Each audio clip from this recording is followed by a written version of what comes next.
learning Quran together. بسم اللہ الحمدللہ والصلاۃ والسلام علی رسول اللہ۔ سورہ الاعلیٰ یہ مکی صورت ہے اور اس میں 1 رکوع اور 19 آیات ہیں۔ نبی صلی اللہ علیہ وآلہ وسلم کو یہ صورت بہت محبوب تھی۔ حضرت عائشہ رضی اللہ تعالیٰ عنہ سے روایت ہے کہ وتر نماز میں نبی صلی اللہ علیہ وآلہ وسلم سبح اسم ربک الاعلیٰ اور قل یا ایھا الکافرون اور قل ھو اللہ احد پڑھا کرتے تھے۔ جامع ترمذی 463۔ بسم اللہ الرحمن الرحیم۔ سبح اسم ربک، آپ اپنے رب کے نام کی تسبیح کریں، الاعلیٰ جو سب سے بلند ہے۔ اللہ تعالیٰ نے اپنی تسبیح کرنے کا حکم دیا ہے، اور تسبیح سے مراد اللہ تعالیٰ کو ہر نقص اور ہر عیب سے پاک ماننا، اور یہ کہ وہ بغیر کسی شرکت کے مختار کل ہے، اور یہ ماننا کہ وہ کائنات کی تمام چیزوں پر پورا کنٹرول رکھتا ہے۔ تو آپ اپنے عالی شان رب کے پاک نام کی پاکی بیان کرو، یعنی اللہ تعالیٰ کی ایسی تسبیح بیان کرو جو اللہ تعالیٰ کی عظمت کے لائق ہے۔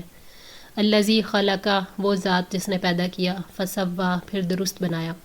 اللہ تعالیٰ نے کائنات کی ہر چیز کو پیدا کیا، پھر اس کو درست بنایا، اس کی شکل و صورت کو اس کے کام کے مطابق درست بنایا، یعنی جو چیز بنائی اس کی صفات اور اس کے فائدوں کے اعتبار سے اس کی پیدائش کو کمال درجے تک پہنچا دیا۔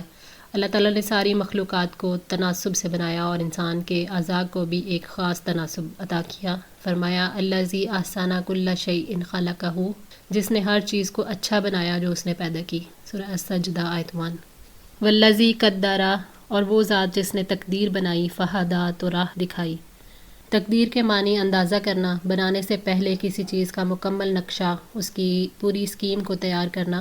اللہ تعالیٰ نے کائنات کی تخلیق سے پہلے اس کی تقدیر بنائی۔ کائنات میں آج تک جو چیزیں وجود میں آ چکی ہیں اور جو کچھ بعد میں پیدا ہوں گی، سب کچھ اللہ تعالیٰ کی تقدیر یا اندازے یا اسکیم کے مطابق تیار ہو رہا ہے جو اس نے پہلے طے کر رکھا ہے۔ حضرت عبداللہ بن عمر رضی اللہ تعالیٰ عنہ بیان کرتے ہیں کہ نبی صلی اللہ علیہ وآلہ وسلم نے فرمایا، زمین اور آسمانوں کی پیدائش سے 50,000 سال پہلے اللہ تعالیٰ نے اپنی مخلوقات کی تقدیریں لکھی، اور تب اس کا عرش پانی پر تھا۔ صحیح مسلم 6748۔ اللہ تعالیٰ نے جو اندازہ مقرر کر دیا، اس کی مخلوقات اس کی پیروی کرتی ہیں۔ جس چیز کو جس مقصد کے لیے بنایا، اس چیز کی فطرت میں وہ کام کرنے کا طریقہ بھی رکھ دیا۔ کائنات کی ایک ایک چیز کو وہ راہ سمجھا دی جس کے لیے وہ پیدا کی گئی ہے۔ مثلاً اللہ تعالیٰ نے دل کو اسی لیے پیدا کیا کہ وہ سارے جسم کو خون پہنچائے، تو دل کی ساخت بھی ایسی بنائی اور اسے یہ طریقہ بھی بتا دیا کہ وہ کس طرح خون کو پمپ کرے گا۔ کسی جاندار کے ارادے اور خواہش کے بغیر دل خود ہی یہ کام کیے جاتا ہے، حتیٰ کہ کسی کو محسوس بھی نہیں ہوتا کہ اس کے اندر کیا کیا چیزیں ہیں اور وہ کیا کیا کام کر رہی ہیں۔ انسان کیونکہ دوسری مخلوقات سے ممتاز حیثیت رکھتا ہے، اس لیے اس کو 2 قسم کی ہدایت دی گئی۔ ایک اضطراری جو اس کی طبعی زندگی سے تعلق رکھتی ہے اور اس لحاظ سے وہ دوسرے جانداروں سے مختلف نہیں ہے، اور دوسری ہدایت اس کو اختیاری دی جو اس کی عقل، اس کے شعور اور اس کی اخلاقیات سے تعلق رکھتی ہے۔ اس دوسری قسم کی ہدایت کو اجاگر کرنے کے لیے پھر اللہ تعالیٰ نے اپنے انبیاء بھیجے اور کتابیں نازل کیں۔ والذی اخرج، اور وہ جس نے نکالا، المرعی، چارہ، یعنی اللہ تعالیٰ نے آسمان سے پانی برسایا، پھر اس پانی سے نباتات اور سرسبز گھاس کی مختلف قسمیں اگائیں جنہیں انسان، چوپائے اور تمام حیوانات کھاتے ہیں۔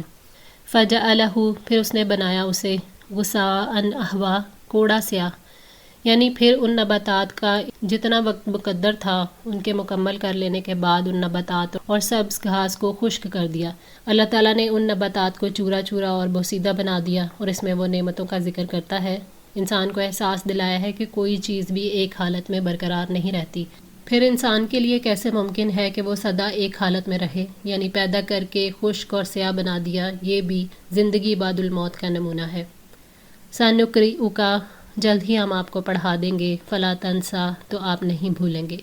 جب وحی کا آغاز ہوا تو نبی صلی اللہ علیہ وآلہ وسلم الفاظ کو یاد رکھنے کی طرف بہت زیادہ توجہ دیتے تھے، اور ان کی ادائیگی کے لیے بھی جب کوشش کرتے تو توجہ ہٹ جاتی۔ تو اللہ تعالیٰ نے یاد کروانے کی ذمہ داری لے لی کہ وحی میں سے ہم آپ کو جو کچھ بھی بتائیں گے آپ اسے نہیں بھولیں گے۔ ہاں، اگر اللہ تعالیٰ خود ہی بھلانا چاہے تو اور بات ہے۔ یہ نبی صلی اللہ علیہ وآلہ وسلم کے لیے اللہ تعالیٰ کی طرف سے بہت بڑی خوشخبری ہے کہ اللہ تعالیٰ آپ کو ایسا علم عطا کریں گے جو آپ صلی اللہ علیہ وآلہ وسلم سے کبھی فراموش نہیں ہوگا۔ الا ما شاء اللہ، مگر جو اللہ تعالیٰ چاہے، انہ یعلم الجہر، یقیناً وہ ظاہر کو بھی جانتا ہے، وما یخفی، اور اس کو بھی جو پوشیدہ ہے۔ اللہ ماشاء اللہ سے اللہ تعالیٰ نے احساس دلایا ہے کہ اس دنیا میں کوئی کام اس کی مشیت کے بغیر نہیں ہوتا، ہر چیز اس کی تقدیر کے فیصلوں سے بندھی ہوئی ہے۔ یہی اللہ تعالیٰ کی حکمت کا تقاضا ہوگا، اس کی مصلحت ہوگی تو وہ مزید بھلا دے گا، یعنی وہ ظاہر کو بھی جانتا ہے، پوشیدہ کو بھی۔ وہ کامل طور پر جانتا ہے کہ اس کے بندوں کے لیے کیا چیز فائدہ مند ہے، اس لیے وہ جو چاہتا ہے فیصلہ کرتا ہے اور جس کو چاہتا ہے بندوں کے لیے مقرر کر دیتا ہے۔ اللہ تعالیٰ انسان کے کھلے چھپے عقائد اور اعمال کو، اس کے حالات کو جانتا ہے۔ وحی کے الفاظ آپ کے دل میں محفوظ رہیں گے، آپ اس کو نہیں بھولیں گے۔ ہاں، اگر اللہ تعالیٰ چاہے تو آپ بھول سکتے ہیں۔ نبی صلی اللہ علیہ وسلم کے بھولنے کی 2 قسمیں ہیں۔ ایک صورت تو یہ کہ آپ ایک دفعہ صبح کی نماز میں پڑھا رہے تھے اور قرات کے دوران آپ ایک آیت چھوڑ گئے۔ نماز کے بعد ابی بن کعب رضی اللہ تعالیٰ عنہ نے پوچھا کیا یہ آیت منسوخ ہو چکی ہے؟ تو آپ نے فرمایا نہیں، میں بھول گیا تھا، ابو داؤد۔ اور دوسری صورت وہی ہے جس کا حدیث میں بھی ذکر ہے کہ کوئی آیت منسوخ کر دی جائے۔ اللہ تعالیٰ نے فرمایا ما ننسخ من آیات او ننسیہا نأتی بخیر منہا او مثلہا الم تعلم ان اللہ علی کل شیء قدیر۔ جو آیت ہم منسوخ کرتے ہیں یا جسے ہم بھلا دیتے ہیں، ہم اس سے بہتر یا اس جیسی اور لے آتے ہیں۔ کیا آپ نہیں جانتے کہ یقیناً اللہ تعالیٰ ہر چیز پر پوری قدرت رکھنے والا ہے؟ سورہ البقرہ 106۔ وَنُيَسِّرُكَ، اور ہم آسانی کر دیں گے آپ کے لیے، لِلْيُسْرَا، آسان راستے کی۔ آسان راستے کی سہولت دینے سے مراد ہے کہ وحی کو آپ صلی اللہ علیہ وسلم کے لیے آسان کر دیں گے، آپ کو آسان شریعت دیں گے جو سیدھی، معتدل اور آسان ہوگی، جس میں تنگی نہیں ہوگی، اور ہم آپ کے لیے جنت والے عمل آسان کر دیں گے۔ اللہ تعالیٰ نے مشکل کے ساتھ آسانی کا وعدہ کیا، فرمایا کہ نیکی کے سب کام آپ پر آسان کر دیں گے، اس میں کوئی کجی نہیں ہوگی کہ وہ ناقابل عمل ہوں۔ اللہ تعالیٰ آپ کے دین اور شریعت کو آسان بنا دے گا۔ حضرت ابو ہریرہ رضی اللہ تعالیٰ عنہ سے روایت ہے کہ نبی صلی اللہ علیہ وسلم نے فرمایا یقیناً دین آسان ہے، اور جو دین میں بے جا سختی کرتا ہے تو دین اس پر غالب آ جاتا ہے، یعنی ایسا انسان مغلوب ہو جاتا ہے اور دین پر عمل ترک کر دیتا ہے۔ بس تم سیدھے راستے پر رہو، میانہ روی اختیار کرو اور اپنے رب کی طرف سے ملنے والے اجر پر خوش ہو جاؤ۔ صبح و شام اور رات کے کچھ حصے کی عبادت سے مدد حاصل کرو۔ صحیح بخاری 39۔ فذکر، تو آپ نصیحت کرو، ان نفعت الذکریٰ، اگر نصیحت فائدہ دیتی ہے، یعنی اے محمد صلی اللہ علیہ وسلم لوگوں کو اس سے نصیحت کرتے رہیے جو ہم نے آپ کی طرف وحی کی ہے، اور ان کے خیر کے راستے کی طرف رہنمائی کریں، انہیں دین اور شریعت کی ہدایت دیں۔ جب آپ دیکھیں کہ لوگوں کو آپ کی نصیحت سے فائدہ پہنچ رہا ہے تو بار بار نصیحت کریں، اور جب وہ مخالفت پر اتر آئیں تو ان سے اجتناب کریں، کیونکہ جو ڈرتا نہیں اس کے لیے نصیحت کا کوئی فائدہ نہیں۔ اس لیے نافرمانوں کو نصیحت نہیں کرنی چاہیے۔ ہاں، دعوت و تبلیغ اور چیز ہے اور حق بات پہنچانا اور چیز۔ نبی صلی اللہ علیہ وسلم کو ہدایت دی گئی کہ آپ نصیحت وہاں کریں جہاں نصیحت کرنا فائدہ مند ہو۔ سیذکروا، ان قریب نصیحت پکڑے گا، من یخشیٰ، وہ جو ڈرتا ہوگا، یعنی نصیحت تو وہ قبول کرے گا جو اللہ تعالیٰ کے عذاب سے ڈرتا ہے، اس پر ایمان لاتا ہے اور اس کی معرفت رکھتا ہے۔ وَيَتَجَنَّبُهَا، اور اجتناب کرے گا اس سے، الاشقیٰ، سب سے زیادہ بدبخت، یعنی بدبخت ہی نصیحت سے کتراتے رہیں گے، وہ جہنم میں جانے والے ہیں جہاں نہ سکون کی زندگی ہوگی نہ موت آئے گی، بلکہ وہ دائمی عذاب میں رہیں گے۔ الذی یصلی النار الکبریٰ، وہ جو بہت بڑی آگ میں داخل ہوگا، یہ اللہ تعالیٰ کی بھڑکائی ہوئی آگ ہے جو دلوں پر چڑھتی جائے گی۔ ثم لا یموت فیہا، پھر اس میں نہ وہ مرے گا، ولا یحییٰ، اور نہ جیے گا، یعنی نہ تو موت آئے گی نہ وہ زندہ رہ پائے گا، یعنی دردناک عذاب دیا جائے گا۔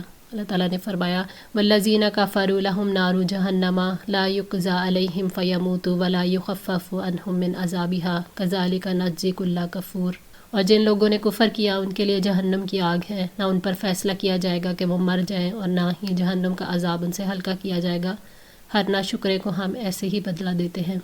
سورہ فاطر 36۔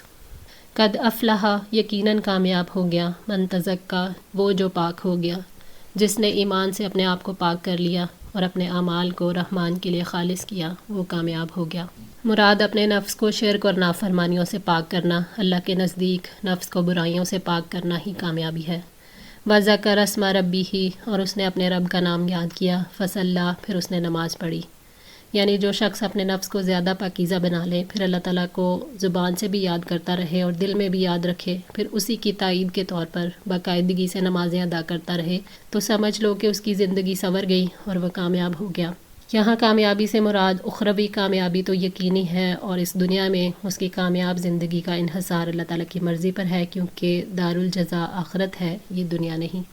بل تؤثرون الحیات الدنیا، بلکہ تم دنیا کی زندگی کو ترجیح دیتے ہو، یعنی دنیا کی زندگی کو آخرت کی زندگی پر ترجیح دیتے ہو، اس کا مقدم رکھتے ہو۔ دنیا کو ترجیح دینے سے مراد ہے کہ دنیا کی زندگی کو ہی اصل زندگی سمجھتے ہوئے اپنی زندگی، صلاحیتیں، کوششیں، مال، سب کچھ دنیا کے فائدوں کے لیے نچھاور کر دینا۔ والآخرۃ خیر وابقیٰ، حالانکہ آخرت بہت بہتر اور ہمیشہ باقی رہنے والی ہے۔ آخرت قابل قدر ہے اور ہمیشہ باقی رہنے والی ہے۔ حضرت ابو ہریرہ رضی اللہ تعالیٰ عنہ بیان کرتے ہیں کہ نبی صلی اللہ علیہ وآلہ وسلم نے فرمایا کہ جو دنیا کا طلبگار بنا اس نے آخرت کو نقصان پہنچایا، اور جو آخرت کا طلبگار بنا اس نے دنیا کو نقصان پہنچایا۔ چنانچہ تم باقی رہنے والی یعنی آخرت کی خاطر ختم ہو جانے والی دنیا کو نقصان پہنچاؤ۔ آخرت باقی رہنے والی ہے جبکہ دنیا فانی ہے، تو فانی کو باقی پر ترجیح دینا ظلم ہے۔ ان ھذا لفی الصحف الاولی، بے شک یہ بات یقیناً پہلے صحیفوں میں ہے، یعنی اس صورت میں جو خبریں دی گئی ہیں کہ پاک ہونے والا کامیاب ہو گیا، اللہ تعالیٰ کو یاد کرنے والا، نماز پڑھنے والا کامیاب ہو گیا، اور یہ کہ دنیا سے آخرت بہتر ہے، یہ سب حکمت کی باتیں پہلی کتابوں میں بھی موجود ہیں۔ صحف ابراہیم و موسیٰ، ابراہیم اور موسیٰ کے صحیفوں میں، یعنی جو صحیفے ابراہیم علیہ السلام اور موسیٰ علیہ السلام پر تورات سے پہلے عطا ہوئے، اس میں بھی یہ مضمون موجود ہے۔ یہ شریعت کے احکامات ہیں جو ہر دور پہ دیے گئے، اس لیے کہ ہر دور کے لوگوں کو اس کی ضرورت رہی ہے۔ الحمدللہ، اللہ تعالیٰ کی توفیق اور مدد سے سورہ الاعلیٰ مکمل ہوئی۔ اللہ تعالیٰ سے دعا ہے کہ ہم سب کو استقامت عطا فرمائیں، ہماری غلطیوں کو معاف فرما کر ہم سب کی اصلاح فرمائیں، قرآن پاک کو پڑھنے، سمجھنے اور اس پر عمل کرنے کی توفیق عطا فرمائیں۔ جزاکم اللہ خیر، والسلام علیکم ورحمۃ اللہ وبرکاتہ۔